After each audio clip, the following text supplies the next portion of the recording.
안녕하십니까. 웹툰 강의하는 남자 박병준입니다.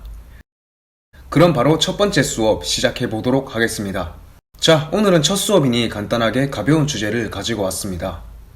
한국 최대 규모 조직 구사회의 우두머리 구상용, 미국 최대 규모 마피아 보스 요요 차일드. 이 두 거물들이 싸움을 한다. 즉 다이를 깬다고 하면 과연 누가 이기게 될까요? 이 두 캐릭터는 아직 웹툰에서도 많이 다루지 않아서 많은 정보는 없습니다.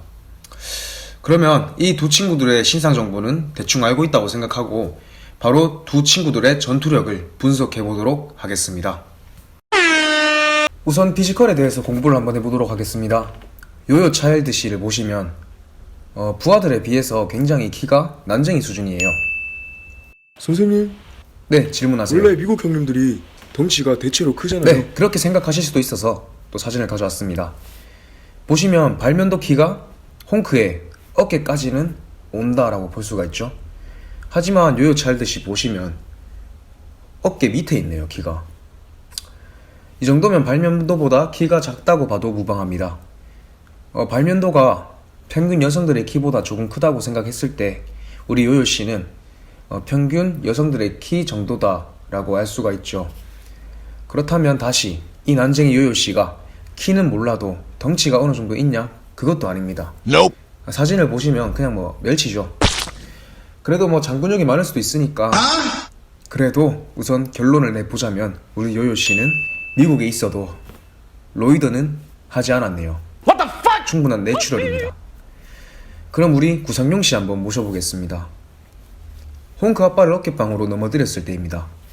이 장면은 위압감 때문에 크게 표현됐을 수도 있지만 그래도 구상용의 덩치가 크다는 것을 알 수가 있고, 다른 사진을 보시면 짱가, 장대호보다 덩치와 키가 더 크다고 알 수가 있죠.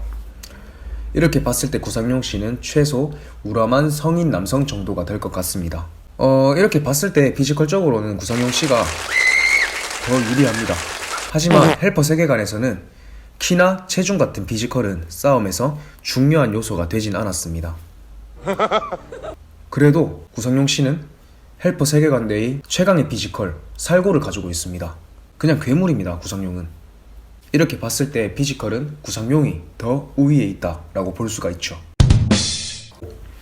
그럼 현재 나온 전투씬을 한번 보도록 하겠습니다. 지금 요요씨의 유일한 전투씬이죠. 홍크에게 멱살이 잡혀서 공중에 매달려 있는 상태인데 저 불안정한 자세에서 발차기로 저 정도 데미지를 줄 수 있다는 것에서 요요의 파워가 어느 정도인지 직감이 가네요.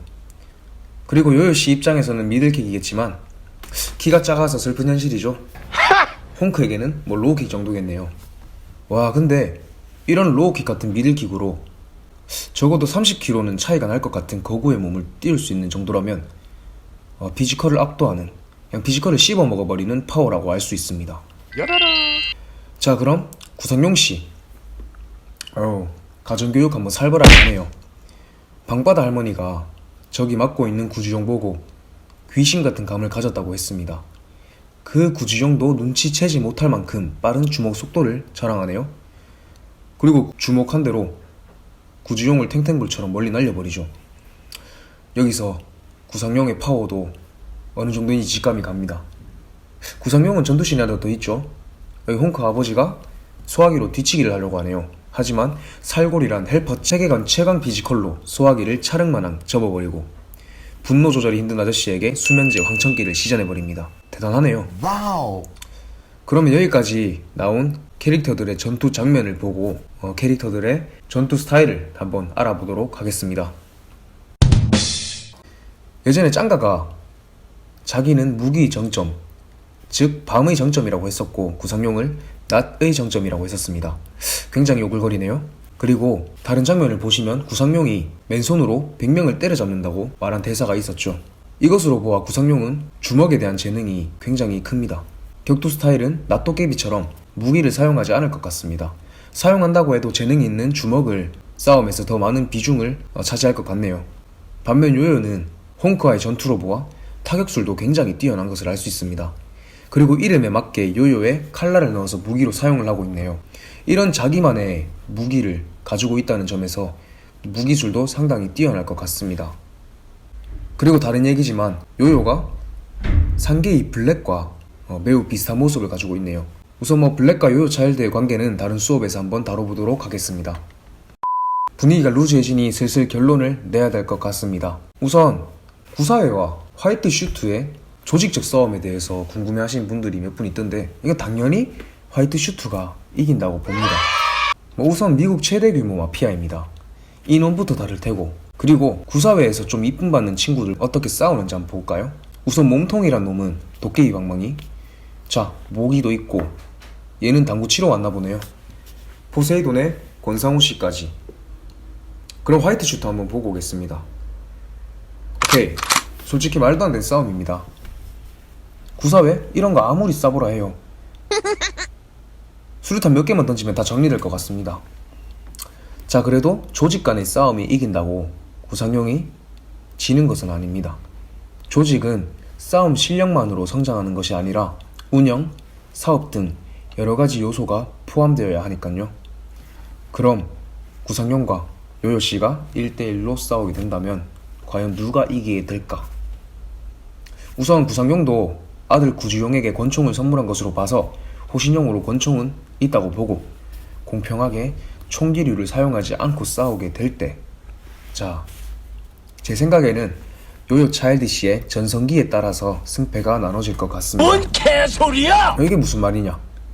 자, 구지용이 구상용에게 한 대 맞고 이런 말을 했었죠. 아버지의 클라스는 더 멀어졌구나. 구상용의 전성기는 현재 진행형입니다. 장년층, 즉 나이가 들었음에도 불구하고 계속 성장하고 있다는 거죠. 자, 구지용이 오른쪽 짱가랑 싸우고 나서의 대화입니다. 자, 이 대사를 보시면 짱가 역시 마지막 순간까지 성장을 했습니다. 이게 무슨 의미냐? 이 둘의 전성기는 과거가 아니고 현재 진행형이었습니다. 그렇다면 요요 차일드 씨의 나이는 어느 정도일까? 이 대사를 보면 요요 차일드의 나이대는 적어도 60대는 되었단 소리죠. 아무리 그래도 멱살은 10살 이후에 잡혔을 거 아니에요. 그러면 적어도 60대, 많으면 70대로 보고 있습니다. 구상용은 나이를 극복하고 계속 성장했습니다. 결론은 요요 차일드의 전성기가 과거였다. 그러면 구상용이 이기게 되겠죠. 근데 만약에 요요 차일드의 전성기가 구상용처럼 현재 진행형이라면 저희 네피셜로는 요요 차일드가 이기지 않을까라고 보고 있습니다.